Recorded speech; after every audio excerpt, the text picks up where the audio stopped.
Oi, pessoal, tudo bem? Gente, hoje a gente vai falar sobre introdução à análise de algoritmos. A gente vai começar, a gente vai ver os conceitos principais, tá? Como eu já comentei nas aulas anteriores, a gente vai até ter um pouquinho de informalismo aqui, tá?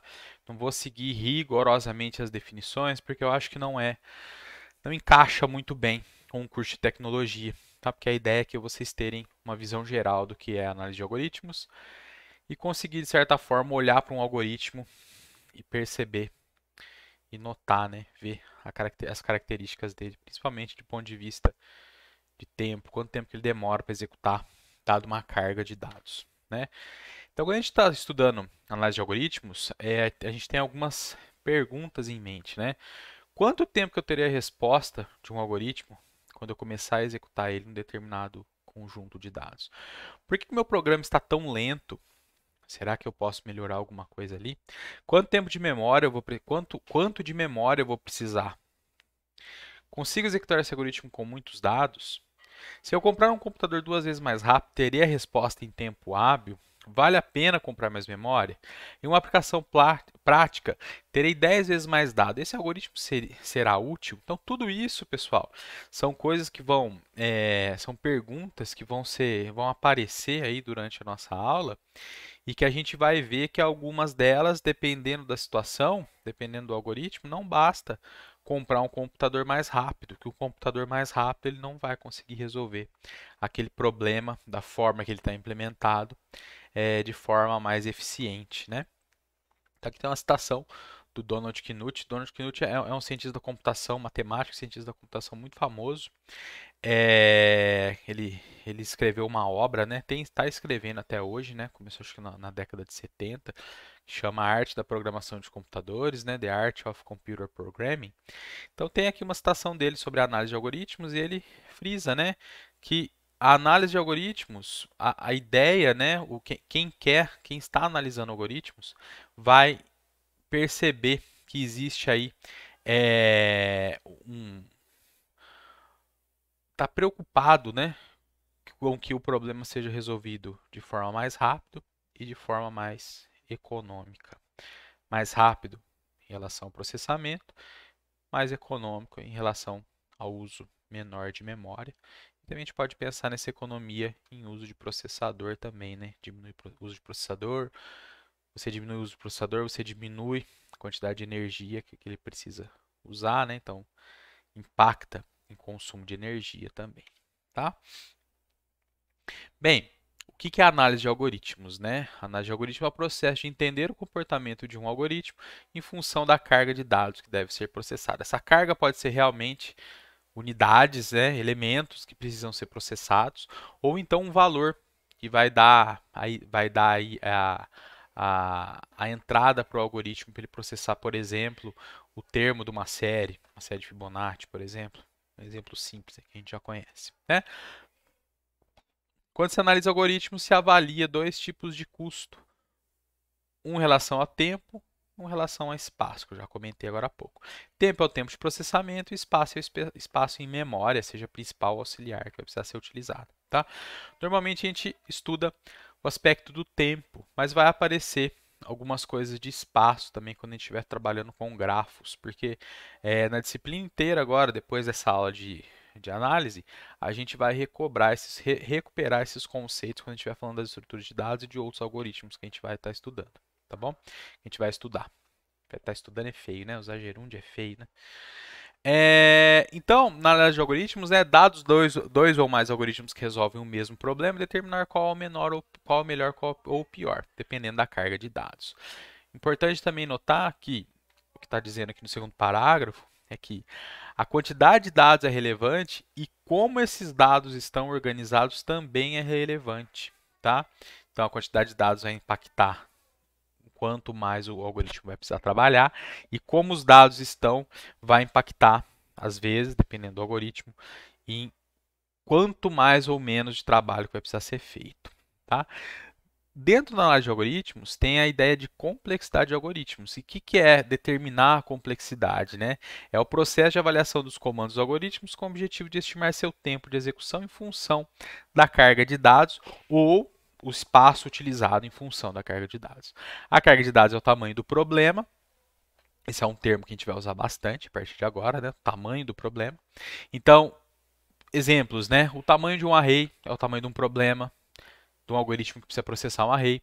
O termo de uma série, qual termo que eu quero? Eu quero o milionésimo termo da série de Fibonacci. Então, é o tamanho do problema. O fatorial de número, etc.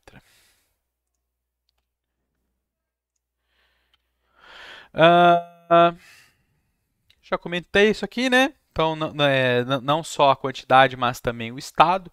Então, quando a gente vai trabalhar com algoritmos de ordenação, que são os tópicos aí da próxima aula, ou das próximas aulas, quando a gente tem um array e a gente quer colocar os elementos dele, os valores que estão dentro dele em ordem, normalmente em ordem crescente, tem algoritmos que a ordem que eles estão, se eles estão totalmente desordenados, se eles estão invertidos, eu quero dizer, né, do maior para o menor, a gente quer colocar do maior para o menor, do menor para o maior, ou se eles estão parcialmente ordenados, ou se eles estão quase ordenados, parcialmente ordenados, né, que seria quase ordenados, se eles estão numa configuração ali mais ou menos média, né, mais ou menos distribuídos, mais ou menos igual, né, vamos dizer assim, está mais ou menos espalhado de forma uniforme, tem algoritmos que vão trabalhar melhor em determinada situação e tem algoritmos que independem. Do jeito que tiver, ele vai ter que trabalhar do mesmo jeito, tá?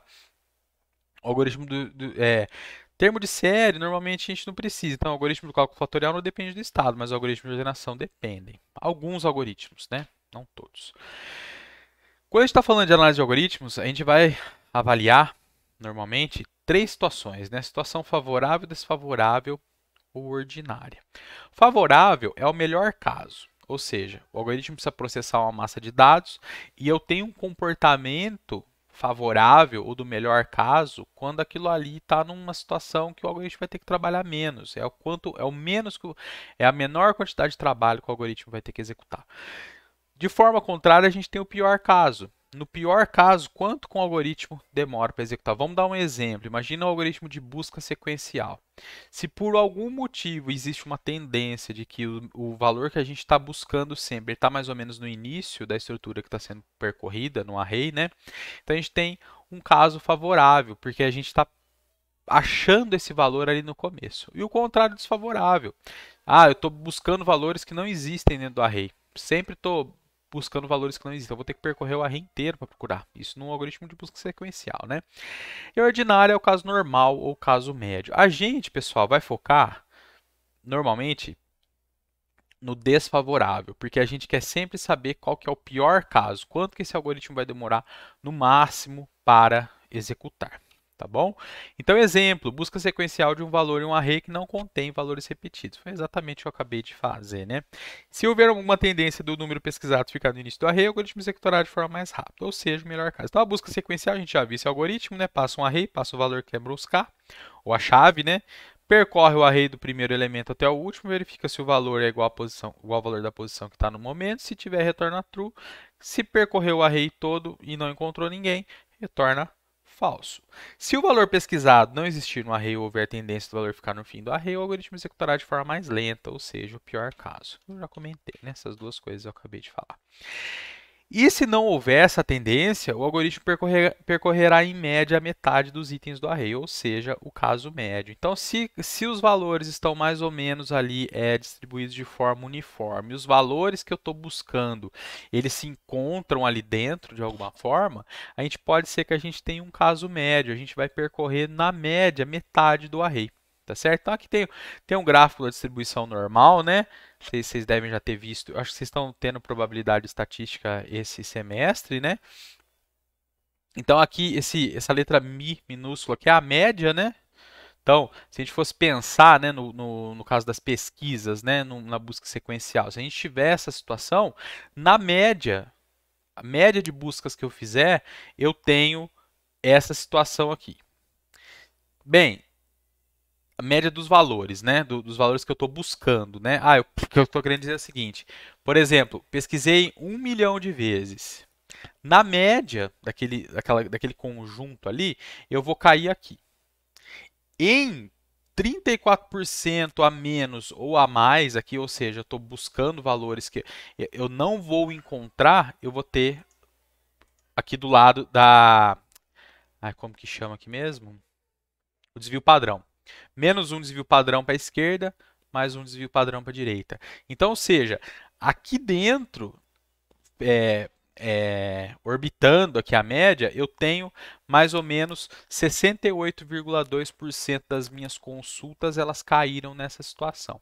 Vão ter consultas que vão ser mais rápidas, que seriam para o lado de cá ou para o lado de lá, dependendo de como a gente estiver interpretando, e consultas que vão ser mais lentas, que são para cá ou para cá, tá certo? Até consultas extremas, né? Pior caso, melhor caso. Entenderam mais ou menos a ideia? Então, quando a gente está falando da complexidade de algoritmos, a gente entra na complexidade assintótica. O que quer dizer isso, né? A análise de complexidade de algoritmos onde o tamanho do problema tende ao infinito. Porque a gente quer analisar aquele algoritmo quando o problema tem um tamanho que a gente não tem controle. Porque a gente tem que aceitar que qualquer coisa pode entrar ali. Né? Então, ou seja, o que importa são cargas muito grandes de dados, não de 100, 200 ou 300 itens, mas sim de milhares ou milhões de elementos. Ou seja, consultar bases de dados grandes, ordenar uma lista telefônica. Tira essa vírgula aqui. Agora a gente vai entrar nos aspectos formais de notação. Tá? Então, n é o tamanho do problema.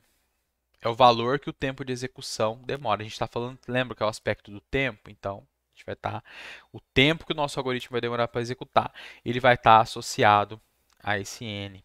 É sempre maior ou igual a zero. Lógico, né? A gente quer processar alguma coisa.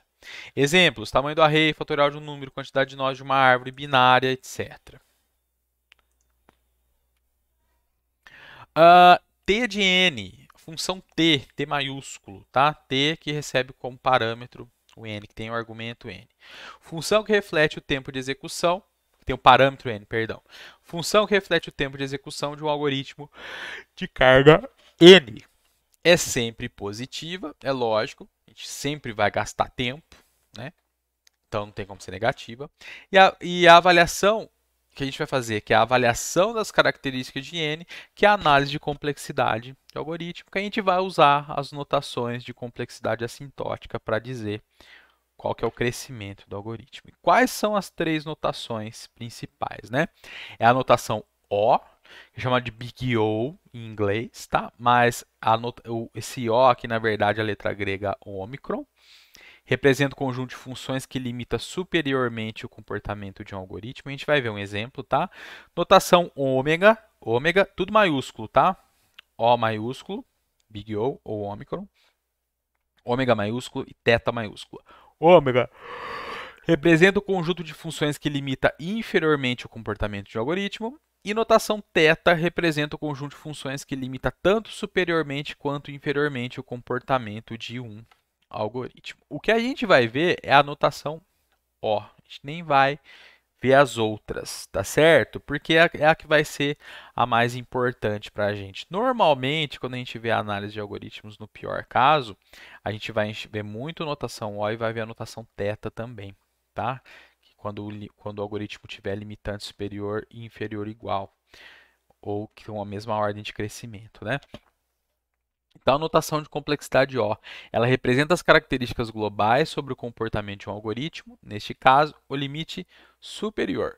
Formalmente, o conjunto de funções O de G de n, ou seja, as funções G de n, uma função qualquer aqui, que ela é desse conjunto O, é definido como O de G de n é uma função onde existem constantes positivas C e n0, tal que todos os valores de f de n eles são maiores ou iguais a zero e menores ou iguais a c, que é uma constante, multiplicado pela função que está sendo usada aqui, para todo n maior ou igual a n0. O que está querendo dizer essa notação aqui? A gente vai querer encontrar uma função f de n que ela é limitada superiormente por g de n a partir usando uma constante, que pode ser 1 ou qualquer outro valor, constante a partir de um n maior ou igual a n0. Vai ter um exemplo aqui, né? Então, aqui está a definição de novo, né? Então, imagine o seguinte, eu tenho a minha função f de n, que é a função que eu quero verificar, E como que eu vou classificar ela que ela tem um limitante superior? Eu vou encontrar um C arbitrário, que a gente pode ir chutando, tá? Que vai multiplicar essa função que vai classificar o f de n num O de alguma coisa. E se a partir de um ponto n0 dessas funções, quando a gente está plotando essas funções, ou seja, a gente está atribuindo valores ao n e vendo qual é o valor dela, tá? Que é n a carga do problema, e aqui a gente está falando do aspecto do tempo, não tem o que é esse eixo y aqui, porque pode ser o tempo, pode ser o espaço, tá? Então, a partir do n0, se f de n ficar limitada abaixo do g de n, eu posso falar que f de n é O de g de n. Esse igual aqui, pessoal, é uma notação que o Cormen usa. Tem autores que não gostam de falar que uma função ela é igual a um conjunto de funções que a limitam superiormente, porque são coisas, vamos dizer assim, diferentes. O que a gente vai usar, eu deixei aqui de propósito, o que a gente vai usar a gente vai falar que a função ela é de uma determinada classificação ou ela pertence àquela determinada classificação, tá bom? Porque na verdade é uma notação de pertinência, se a gente for pensar. Essa função pertence a um conjunto de funções que a limita superiormente, tá bom? Porque nesse caso aqui eu posso encontrar mais funções que limitam f de n superiormente, certo? Com outras constantes c, com outros n zeros. Por exemplo, eu poderia encontrar uma função que limita o f de n superiormente só a partir daqui. Por exemplo, uma função que, deixa eu... Algo desse tipo aqui, ela sai daqui, anda aqui, e a partir daqui ela limita o f de n, tá? Então eu teria outro C e eu teria outro ponto inicial aqui, seria meu outro N0, tá? Bem, exemplos. Aqui a gente já vem a técnica para a gente falar de qual que é a classificação, né? Se eu tenho uma função t de n, né, e o polinômio dela aqui, né, a definição dela é n ao quadrado mais n mais 10, eu posso dizer que t de n pertence ou é, tanto faz, né, pertence ou é, a O de n ao quadrado. Por quê? Eu pego o termo aqui da função, que é o dominante, ou seja, que faz a função crescer mais rápido, e é ele que vai me dar a classificação, tá certo? Como a gente está pensando sempre no limitante superior, né? Então, olha lá, n ao quadrado. Aqui no 3n ao cubo, é o n ao cubo. Vejam, a constante que está multiplicando n, ela é irrelevante para a classificação. 50 LG de n, não tem nada aqui, tem? Então, o único que depende do tamanho do problema aqui é o LG de n. Esse LG de n, pessoal, é log na base 2, tá certo? A gente vai abreviar para LG. Não é ln, que é o logaritmo natural, é o LG. LG aqui a gente vai chamar, vai ser o log na base 2 de n. Então, e aqui n vezes log de n dividido por 3 mais 4, essa aqui é uma outra classificação, que esse aqui é o n vezes o log de n vai ser que vai fazer com que a função cresça mais rápido, tá? Na verdade, isso aqui é uma coisa muito boa, tá? Esse é bom, esse aqui é melhor ainda, tá? A gente vai ver depois. Então, pessoal, para O de n ao quadrado, t de n tem que ser alguma coisa aqui ao quadrado, certo? Aqui está simplificando, colocando só que o t de n é uma função onde o n está sendo elevado ao quadrado. Então, vejam, se o n for igual a 10, t de n igual a 10 ao quadrado, que é 100. Se n é igual a 100, aquele era 10. Falei 10 ou 100 aqui antes, parece que eu falei 100, né? Se n igual a 10, t de 10 é 10 ao quadrado, que dá 100. Se eu colocar outro n na minha função t de n, meu t de n vai ser t de 100, que é 100 ao quadrado, que é igual a 1000. Então, vejam, eu aumentei o tamanho aqui do problema em 10 vezes, certo? Aumentei em 10 vezes. Eu tinha 10, depois o meu outro problema tinha 100 elementos. 100 de entrada. Olha o crescimento na saída. Aqui eu tenho 100 e aqui eu tenho 10.000. Para um aumento de 10, né, de 100, de 10 vezes na entrada, eu tive um aumento de 100 vezes no tempo. certo? Então, pois, t de n igual a n ao quadrado, t de 10 de n é 10n ao quadrado, que é 100 de n ao quadrado, que é 100t de n, que foi o que eu acabei de falar aqui, né? Então, a gente usou aqui 10 vezes maior, né? O problema 10 vezes maior que o original. Então, para um algoritmo de complexidade O n ao quadrado, o aumento da carga em 10 vezes implica no aumento do tempo em 100 vezes. Eu já vou corrigindo os slides, tá, gente? Vou pegando o errinho aqui, eu vou arrumando.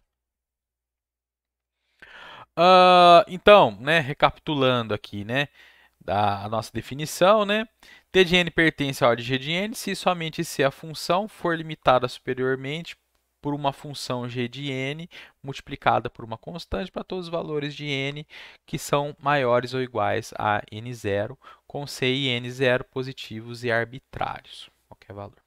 Ou seja, já expliquei, né? Vou falar de novo. Então, exemplo 1. Se t de n igual a 50n mais 20, mostre que t de n pertence a O de n. Então, para t de n pertencer a O de n, 50n mais 20 tem que ser menor que c de n. Vejam, o c é a constante, o n é o g de n, perdão, o n aqui é o g de n. Deve-se mostrar que existem valores para c e n0 que fazem com que t de n seja menor ou igual a c de n, com que t de n seja t de n menor ou igual a c de n seja válido para n maior ou igual a n0. Qual que é a ideia aqui? A gente não vai nem ter exercício desse tipo, tá bom, pessoal?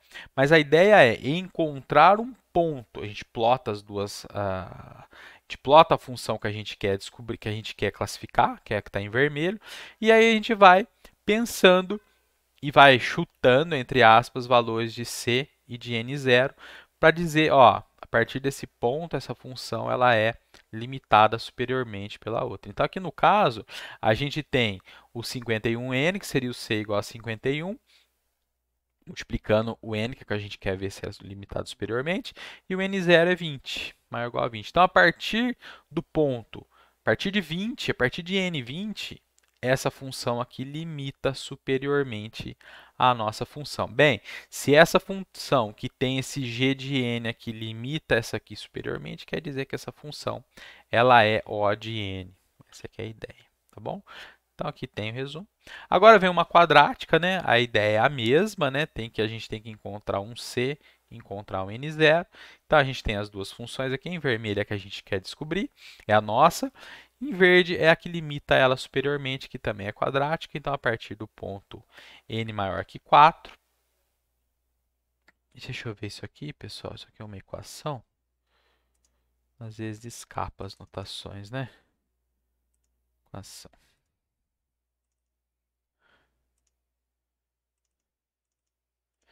Esses slides eu comentei com vocês na primeira aula, né? Eles eram slides antigos, eu atualizei eles, né? Usei na computação. Esse aqui é um que eu não usei, porque na computação tem uma disciplina só disso. E aqui eu estou atualizando ele de novo, tá? Estou mexendo nele para atualizar para vocês. Então, funções mais utilizadas para indicar complexidade de algoritmos, né? O que a gente vai usar? Que a gente vai ver bastante. Aqui dá melhor para pior, tá? Então, função. Se a gente representa O de 1, quer dizer que é uma função constante. LG de n, o log de 2 na base, log de n na base 2, ela é logarítmica. N ela é linear, que é do tipo polinomial. N log n, ela é linear logarítmica. N ao quadrado ela é quadrática, polinomial. N ao cubo ela é cúbica, polinomial. E 2 elevado a n, que seria uma coisa já impeditiva para se executar, a gente tem algo exponencial. Então, de novo, aqui na notação LG indica o logaritmo de base 2. E aqui, pessoal, a plotagem dos gráficos de todas essas funções para vocês enxergarem o que é o que, tá bom? Deixa eu só ver uma coisa aqui. Vocês estão vendo que tem uma sujeira aqui, ó. Deixa eu já tirar aquilo ali. Vou pôr um retângulo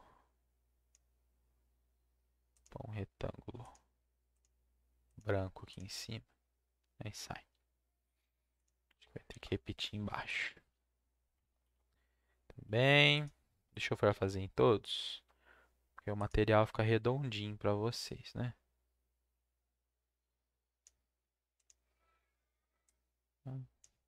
Ah, era só... Acho que eu fiz burrada, hein?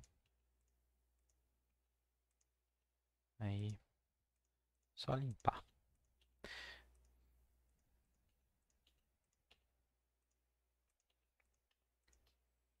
O material certinho, né, gente? Então, olha lá. Plotagem de cada uma delas, né? Cada uma com uma cor. Então, aqui a gente está dando um zoom no gráfico, né? A gente está aqui em 2500 em Y, até 10 em X. Na verdade, um zoom não. A gente está tirando o zoom, né? Aqui está em 50, o fim, a gente já consegue ver as outras, né? 100. Aí aqui, percebam, a função cúbica ela já está aqui encostadinha aqui no eixo Y, né? Que aqui a gente tem um tamanho de 2000. E percebam, um pouquinho que a gente cresce, ela já dispara, né? O que a gente pode fazer para melhorar a visualização? A gente plota, faz a plotagem usando uma escala logarítmica. Aí a gente meio que achata essas curvas, né? Diminui um pouco a inclinação delas, né? Então vejam, ó, a gente consegue analisar um pouco melhor. A1 some, porque a 1 está aqui, ó, tá em cima do eixo, que é a constante. Agora a log de n, o comportamento dela, vai aumentando. E o tempo, que seria esse eixo aqui, ele vai estabilizando. Aqui a gente tem n, aqui a gente tem tempo. Ele vai estabilizando, ele vai crescendo muito pouco, né? A linear é linear, né? Quanto mais eu aumento aqui, eu tenho a proporcional linearmente no tempo. N log n, ela é uma linear multiplicada por uma logarítmica, então a gente tem esse comportamento aqui linear num determinado momento, mas a gente tem essa inclinaçãozinha, né? Ela sempre tem essa barriguinha para cima, né? Ela forma esse desenho, né? A n ao quadrado, ela já está mais íngreme, n ao cubo, mais íngreme, e aqui a exponencial, que logo no 10 já ultrapassa a cúbica, né? Então, aqui alguns tempos de execução para algoritmos de complexidade variados, supondo o computador que execute uma instrução por microsegundo. Então, para vocês entenderem como ler, né? Então, se eu tenho o tamanho do problema 1, para O de 1 eu tenho, que é só para entender, tá, gente? 1 microsegundo, menos que log de n menos que 1 microsegundo, O de n 1 microsegundo, O de n log n menos que 1 microsegundo, quadrado 1 e 2 elevado ao cubo. Vejam, para o tamanho esse cara aqui já começa a ficar ruim, né? Para tamanho 10, o constante, para qualquer tamanho, ele vai ser sempre o mesmo tempo. Isso aqui seria o ideal, né? Qualquer tamanho de problema, eu ter sempre uma resposta no tempo igual. No log de n, o crescimento ele é bem devagarzinho. Então vejam, para 100 mil de tamanho de problema, a gente tem 16 microsegundos para ser executado. Já linear, a gente tem 100 milissegundos, né? Porque microsegundo é um milésimo, né? É um milionésimo. Agora eu não vou lembrar exatamente. E milissegundo é um milésimo de segundo. E percebam, quanto mais vai aumentando o grau, né, da notação aqui da, de classificação, né, notação assintótica, a gente vai tendo tempos cada vez maiores. Então vejam, para n ao quadrado, para um computador que executa uma instrução por microsegundo, a gente já tem aqui, ó, 166 minutos para executar, para resolver um problema com 100 mil elementos ou 100 mil de tamanho de problema. É lógico que isso aqui é um computador hipotético, né? Hoje em dia as máquinas são muito mais rápidas, mas percebam, vejam esse O de 2 elevado a n. Olha aqui, 3,4 vezes 10 elevado a 281 milênios para resolver o problema. O que é isso aqui? É 2 elevado a 1000. Como é microsegundo, né? Aí fez o cálculo aqui para chegar em milênio. Isso aqui já é impeditivo. Nunca termina. Olha aqui.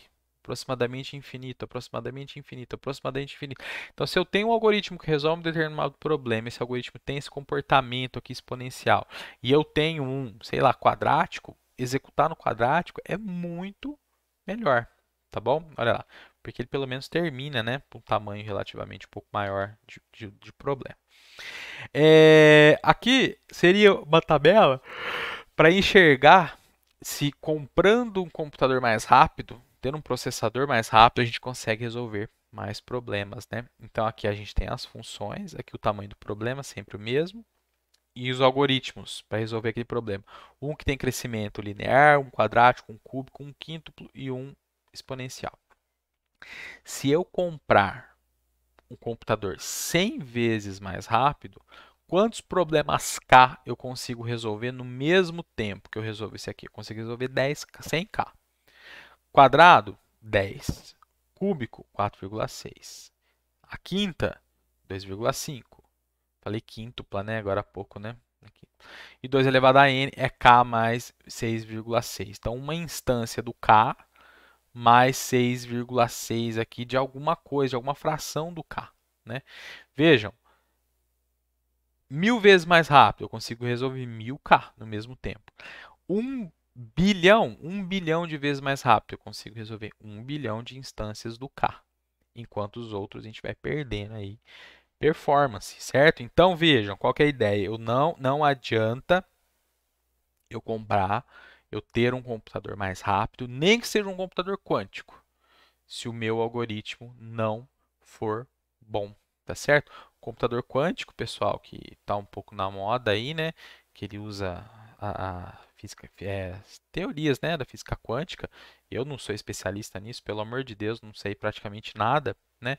Mas no fundo, ele funciona, no final das contas, ele vai funcionar, ele vai resolver os mesmos problemas que um computador normal resolve. Só que ele é absurdamente mais rápido, tá? Mas assim, não é porque ele é absurdamente mais rápido que ele vai resolver qualquer problema também, tá bom? A gente vai ter essa barreira aí do crescimento do problema, tá? Tem uma observação. Agora, pessoal, a gente vai ver, para terminar, a gente vai ver o modelo de computador e os comandos. Por quê? O que a gente vai fazer nessa disciplina? Basicamente, a gente vai pegar um algoritmo e vai tentar induzir a partir daquele algoritmo, né, derivar a partir daquele algoritmo, uma função de tempo, uma TN. E depois que a gente tiver aquela função, a gente tenta classificar ela numa daquelas notações de complexidade, né, linear, constante, logarítmica e assim por diante. Então, se a gente for pensar nesse algoritmo aqui simples, né, C igual a mais B, o que a gente teria que levar em consideração aqui quando isso aqui vai ser executado? Eu tenho que acessar a memória para pegar o valor do A, eu tenho que acessar a memória para pegar o valor do B, eu tenho que fazer a operação de soma, eu tenho que armazenar esse resultado em algum lugar e depois eu tenho que armazenar esse resultado numa outra variável. Isso para a gente pensando em nível mais de máquina, né? Então, o tempo de realização dessas operações pode variar de máquina para máquina, né? Detalhes muito finos podem ser desconsiderados na análise de algoritmos. Por quê? Por que a gente não precisa exatamente ficar se preocupando quanto tempo exatamente cada um desses aqui executa? Porque a gente vai querer saber sempre a cara, a visão geral daquela função ali que modela o algoritmo. A gente não está muito preocupado com o tempo de processamento em si, mas quanto que cresce o tempo de processamento dependendo de uma entrada, tá? Então tem aqui algumas coisas, né? Depois vocês podem ler. Então, sendo assim, por mais diferentes que as operações sejam, devemos considerar que cada uma gastará apenas uma unidade de tempo. Então a gente vai simplificar, tá certo? Nesse código são gastos 4 unidades de tempo. Uma para cada acesso, uma para operação e uma para atribuição. Então, uma, duas, a operação de adição 3 e atribuição 4, tá bom? Mesmo isso, pessoal, não é necessário para a gente ter a cara da função, tá bom? Mas eu vou cobrar na disciplina que vocês consigam analisar o algoritmo. A gente vai chegar numa função de tempo comum a todo mundo, se a gente seguir os mesmos custos, tá certo? E depois a gente vai conseguir classificar. A gente vai ficar, pessoal, nessa disciplina em funções lineares, constantes, quadráticas, cúbicas, tá? A gente não vai ver como encontrar de forma algébrica, vamos dizer assim, funções que tenham crescimento logarítmico, tá bom? Tem como fazer de forma algébrica e tem também como usar um teorema, o teorema mestre, chama Master Theorem, que a gente usa para encontrar o crescimento de funções de recorrências, na verdade, tá bom?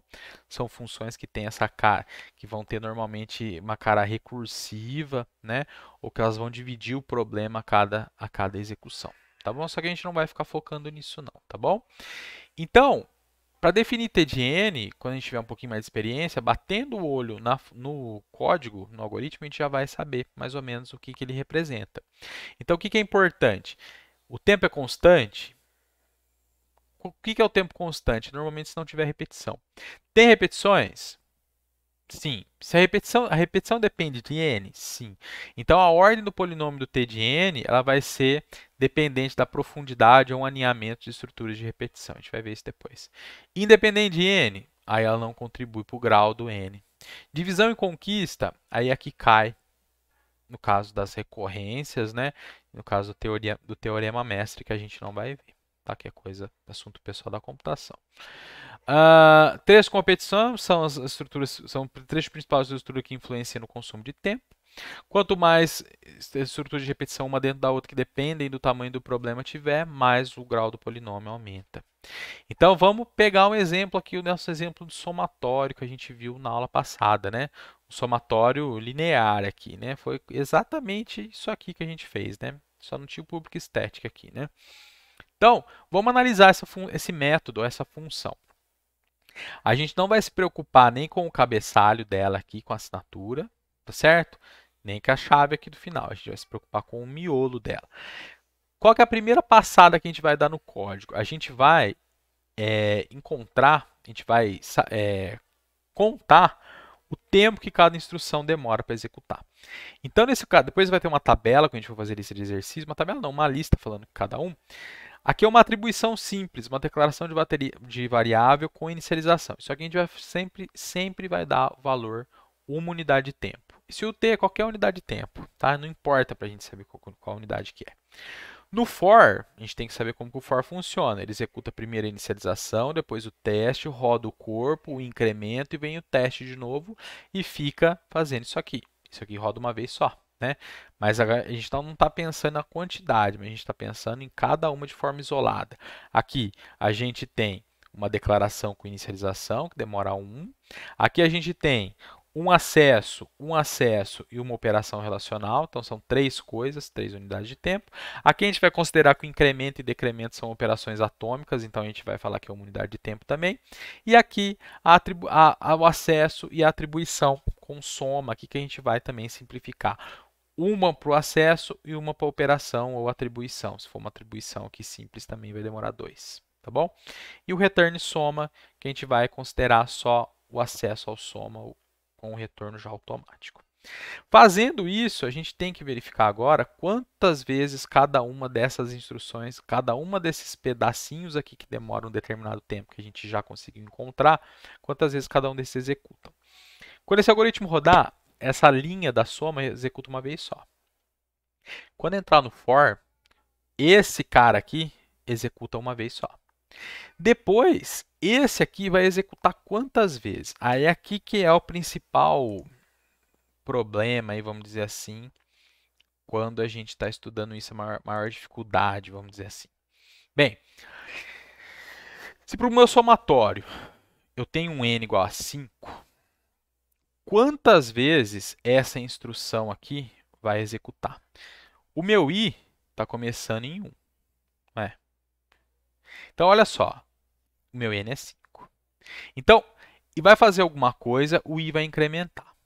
Então, vejam, vai entrar no for se o i for menor ou igual a n. Então, rodou uma vez. Incrementou o i. Vai testar de novo. I menor ou igual a n? É. Rodou mais uma vez. Incrementa o i. A gente está analisando esse pedaço aqui, tá? 3 é menor ou igual a 5? 3 é menor ou igual a 5? Sim. Nem precisava ficar repetindo 5 aqui, mas eu estou repetindo. Essa é a terceira vez que rodou. Incrementou. 4 é menor ou igual a 5? É. Essa é a quarta vez que rodou. 5 é menor ou igual a 5? Sim. Essa é a quinta vez que rodou. Incrementou. 6 é menor ou igual a 5? Não. Essa aqui é a sexta vez que rodou e aqui parou. Se fosse 10, 1 menor ou igual a 10, 2 menor ou igual a 10, 3 menor ou igual a 10, até o 10 menor ou igual a 10, eu já rodei 10 vezes. Quando o 10 passava a ler 11, quando o i passava a ler 11, para. Então vejam, para N5, eu rodei 6 vezes essa instrução. 5 vezes dando verdadeiro e uma falhando. Vai ter sempre uma para falhar, para sair. Né? Se fosse um menor aqui ao invés de menor ou igual, pararia onde? Pararia aqui. Em termos de n, para esse caso onde a gente tem o igual, quantas vezes essa instrução executou? Ela executou n vezes mais 1. Ela executou 6 vezes. 5 vezes dando verdadeiro e uma vez para falhar. Agora, quantas vezes essa aqui executou? Essa aqui executou toda vez que essa aqui deu verdadeira, que foram quantas vezes? N vezes. E esse cara aqui executa N também, porque ele é como se fosse uma instrução que está no fim, aqui está como última instrução do for. Então vejam, o miolo do for vai rodar N vezes, o incremento vai rodar N vezes, e a soma ali, o return soma, roda uma vez só. O que a gente vai fazer agora? A gente vai montar o T de N. Então, o que vocês vão fazer? T de N igual. Aí vai multiplicando. Aqui é tudo unidade de tempo o resultado, né? Só que a gente vai omitir. 1 vezes 1, 1. 1 vezes 1, 1. 3 vezes n mais 1. 1 vezes 1. 1 vezes 1, 1 vezes n, perdão. N. Agora, n que multiplica tudo que está aqui dentro, pode ser que tenha mais coisa, aqui só tem 2. Então, já deu 2n. E aqui 1 vezes 1. Terminou de fazer isso, a gente reduz, né? A gente simplifica, né? Como que chama mesmo? Pelos semelhantes, né? A gente vai 1 mais 1, 3n mais 3, né? Deu aqui, ó, 3n mais 3. Com esse 1, com esse 1, com esse 1 deu 3. Isso aqui deu 3n mais 3. E aqui deu 3n, né? Aqui 3n. E agora simplifica mais um pouco, né? 3n com 3n dá 6n, 3 com 3 dá 6. Não tem mais como simplificar, não é bem simplificar, né? Não tem como mais reduzir, né, pelos termos semelhantes. Acho que é esse mesmo nome que dá na matemática, né? A gente está fazendo isso. Então a gente olha aqui e fala, opa, quem depende de n aqui é só esse cara aqui. Ele é o dominante aqui que faz a função crescer mais rápido? Sim. Então a gente fala que t de n, que é a que a gente tem, ela é O de n, tá bom? A gente vai pegar agora uma situação quadrática, né? Quando tanto o i do primeiro for quanto o j do segundo dependem do n. Então, vamos de novo. Primeira passada, qual que é o tempo de cada instrução? X igual a 0, uma unidade, i igual a 0, uma, i menor que 3, i menor que n, perdão, 3, né? Uma para acessar i, uma para acessar n, uma para fazer o menor, uma para incrementar, j igual a 0, declarar demorar 1, j menor que n, perdão, 3 unidades, j igual a 1. E aqui a gente tem uma conta, né? Ó, vejam, ó, um acesso, isso aqui é uma constante, não precisa fazer acesso, então aqui não tem.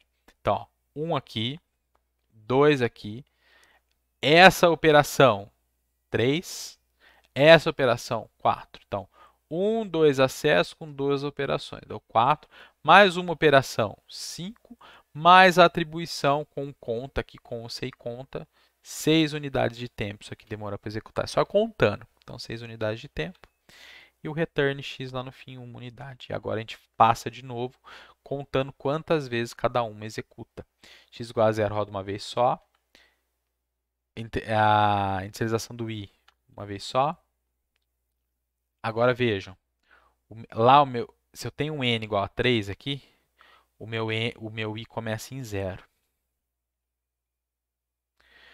0 é menor que 3, 1 menor que 3, 2 menor que 3, 3 menor que 3. Eu rodei 3 vezes, dando verdadeiro, e uma vez para dar falso. Aqui é n mais 1 de novo, tá bom? Lá no nosso caso, quando a gente colocou menor, ele deu só n. Por quê? Porque o i começava em 1. Aqui o i começa em 0. Tá? Tem que pensar sempre isso. Faz a tabelinha verdade, que confere, tá bom? Agora, cuidado. Tudo isso aqui roda n, porque é a quantidade de vezes que isso aqui deu verdadeiro, que vai entrar aqui dentro. E esse roda n também, porque ele é como se fosse uma última instrução que está aqui no corpo do for. Agora, esquecendo o for de fora, a gente vai pensar no for de dentro. Esse aqui roda uma vez, esse aqui roda n mais 1 também, porque vejam, é a mesma cara do de fora, né? J é inicializado com 0 e vai até enquanto ele for menor que n. E J mais mais. Aqui dentro vai rodar n vezes, que é a quantidade de vezes que isso aqui deu verdadeiro. Esse roda n vezes também, isso aqui roda 1. E agora a gente multiplica todo mundo para montar a função. né? E aqui o que é mais trivial que a gente já viu já está feito, mas agora vejam, o n aqui de fora, ele multiplica tudo isso aqui. Então eu tenho n abre parênteses e fecha parênteses com todo mundo daqui de dentro, certo? E esse 1 é esse 1 aqui de fora. Então olha lá, o que está ali dentro é essa parte aqui, certo? E esse aqui já está multiplicado. Se tivesse mais de uma instrução aqui, a gente poderia pôr n vezes os tempos das duas instruções, tá? Aqui só tem uma valendo 6, então dá 6n. Aí a gente vai reduzir. E a gente vai ver que na hora que a gente distribuir isso aqui, vai dar um 3n mais 3 aqui dentro. Já vai somar aqui, vai dar 7n. E vai multiplicar por n de novo. Vai aparecer um n ao quadrado. 3n ao quadrado com 3n com 7n ao quadrado. Não é isso? Ó. É o n daqui, né? O 3n daqui, 3 daqui, esse daqui. Certo? Então, no final das contas, a gente chegou na função com essa cara aqui. E aí a gente consegue classificar. A gente olha quem depende de n, tem dois que dependem de n. Quem que é o dominante? É o que faz a função crescer mais rápido. É o n ao quadrado. Então, t de n é O de n ao quadrado. Certo? Isso aqui que é uma coisa que a gente tinha comentado lá no início, né? Que dependendo do algoritmo, como a gente está sempre pensando em cargas muito grandes, a gente vai ter uma classificação mais geral. Mas dependendo do problema e dependendo do algoritmo, pode ser que uma implementação mais pobre, ela seja mais útil do que uma mais sofisticada até um determinado tamanho de problema. Então vejam, nesse caso aqui no algoritmo hipotético, a gente tem uma função linear, que é a vermelhinha, e uma quadrática. A quadrática, ela por mais que a gente saiba que ela cresce mais rápido que a linear, nesse caso aqui a quadrática, ela é melhor que a linear até o tamanho do problema 500. Então, se a gente tiver essa situação no nosso programa, numa coisa que a gente está projetando, que a gente tem um pedaço aqui do domínio da função, das funções, que ele faz com que uma implementação mais lenta e normalmente mais simples seja mais rápido que a outra, ele vai ser usado, tá certo? Aí depois desse ponto aqui é melhor usar a linear. Então não é porque o crescimento é pior que aquele algoritmo para todas as situações ele é pior, pode ser que não seja, tá? Dependendo da situação, claro, né? Agora, pessoal, vem os exercícios. Esses exercícios vocês vão ter que fazer escritos, escanear, gerar um PDF e depois mandar para mim, tá? Escaneia, põe as fotos no Word ou no LibreOffice que vocês estiverem usando, depois salva em PDF. Então são vários exercícios, tá certo? 5.1, defina a complexidade sintótica. 5.2, estudar de algoritmos, vamos 3 notações. Fala cada uma dessa, tudo nos slides, né? Ordene da mais lenta para mais rápida as seguintes notações de complexidade. Então pega a pior, depois a menor, a segunda pior, a terceira pior, até a chegar na melhor. E agora os exercícios de fazer exatamente o que a gente acabou de fazer. Olhar cada instrução, ver quanto tempo que demora cada uma, depois ver quantas vezes cada uma executa, chegar num T de N, reduzir os semelhantes e classificar. Então, olha lá, exercício 5.4 vai falar justamente isso. Vai falar o que cada coisa demora. Então, o T é a unidade de tempo arbitrário, declaração de variável, declaração de contribuição de literal do tipo em questão. Uma unidade de tempo. Então, olha os exemplos. Int i ou int i igual a zero, ou double j igual a um valor, e assim por diante. Está tudo explicado aqui. Tá? Isso aqui, se vocês não conseguirem fazer, a gente resolve no plantão, tá bom? Pega uns 2 ou 3 exemplos e a gente faz, tá bom? Mas primeiramente quero que vocês tentem fazer, tá? Então aí tem várias questões. Então tem o A, B, o C, D, E, F, G, H, 8 até agora, né? 9, 10, 11, 12. Tudo bem, pessoal? Sempre tomando cuidado e verificando bem direitinho o que é que está acontecendo, tá bom? Eu quero que vocês façam primeiro para depois a gente pensar, para eu dar algumas dicas para vocês no plantão. Tudo bem? Então é isso aí, pessoal. Muito obrigado aí, espero que tenha sido útil a aula para vocês e até mais.